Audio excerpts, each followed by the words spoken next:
Dear girls, प्यारी बेटियों, मैं पद्मजा जोशी एक मोटिवेशनल स्पीकर हूँ। मुझे आज आप लोगों से बातें करनी है और समाज में जो एक ज्वलंत समस्या इस समय दिखाई दे रही है इसके बारे में। एक बात बताइए, ये कैसा लव, कैसी लव स्टोरी और कैसा लव जिहाद।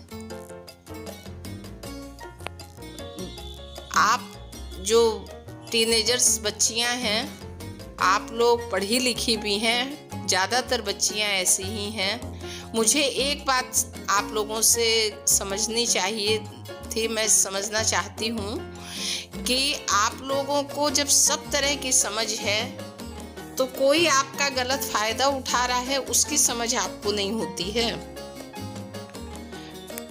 देखिए, अपने लिए सम्मान की उम्मीद करना हर नारी की अपेक्षा नहीं बल्कि अधिकार है। ठीक, नारी के अनेकों रूप हर किसी के जीवन में खास भूमिका निभाते हैं। वह माँ, बहन, पत्नी, भाभी, बहू, साथी, टीचर जैसे अनेक रूपों में जीवन के हर मोड़ पर साथ खड़ी रहती है। अच्छा, महिलाओं को पूरी स्वतंत्रता देने की आवश्यकता है, ये उनका जन्मसिद्ध अधिकार है। और महिलाओं को भी अपनी पूर्व धारणाओं को बदलने की जरूरत है। वो कमजोर हैं और कोई भी उन्हें धोखा दे सकता है या उनका प्रयोग कर सकता है। इसके बजाय उन्हें ये सोचने की आवश्यकता है कि उनमें पुरुषों से अधिक शक्ति है और वो पुरुषों से बेहतर कर सकती हैं। एक विचारणीय प्रश्न है कि आज के समय में ये लगातार जो दिखाई दे रहा है कि लड़कियों का अंत हो जाता है और वो भी बहुत दर्दनाक तरीके से। और जो अपराधी है वो चाहे किसी भी जाति का है, किसी भी धर्म का है, बात उसकी नहीं है। वो जेल में सुरक्षित है, सालों साल वो जेल में रहेंगे। देखिए, आज का जो युवा वर्ग है ना, इनके पास रोजगार नहीं है। इनको खाने को भी चाहिए, अच्छा पहनने को भी चाहिए, सारी तरह की अय्यासी चाहिए, किसी तरह की जिम्मेदारी नहीं है, कहीं इनको जॉब पे नहीं जाना है, किसी बॉस के अंडर में इनको काम नहीं करना है, न इनको दुकानदारी करनी है, न इनको अपने पिता का हाथ बटाना है, न भाइयों का बटाना है, न माता पिता का सम्मान करना है। अच्छा, ये तो इन लड़कों की बात हो गई। अब आप बताइए बच्चियों, जब आप लोग पढ़ी लिखी हो, आप लोग से कोई दोस्ती करता है, ठीक है, दोस्ती में वो नाटक करता है, आप नहीं समझ पाते हो।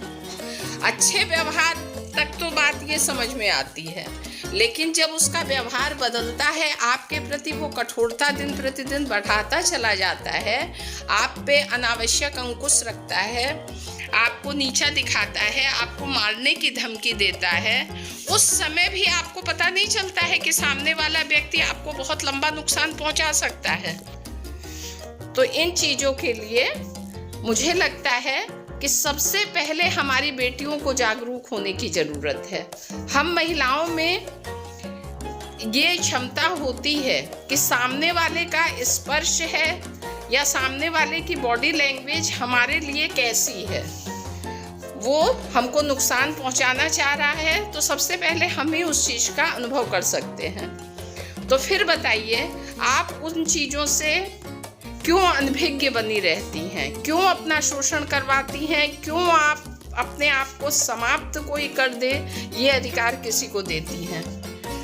कभी एसिड अटैक होता है, कभी टुकड़े टुकड़े करके फेंक दिया जाता है, चाकुओं से गोद दिया जाता है, फ्रिज में काट के रख दिया जाता है। मतलब ये क्या है? आप किसी के हाथों का खिलौना क्यों बने हुए हो? यदि आप भ्रूण हत्या में बच जाते हो तो फिर आपके ऊपर एसिड अटैक हो जाता है या कोई दरिंदा आपको इस तरह से मार देता है। ये कोई प्यार नहीं है, ये सिर्फ एक छलावा है और आप चले जाते हो। आप लोगों से अनुरोध है कि आप लोग जागरूक बने।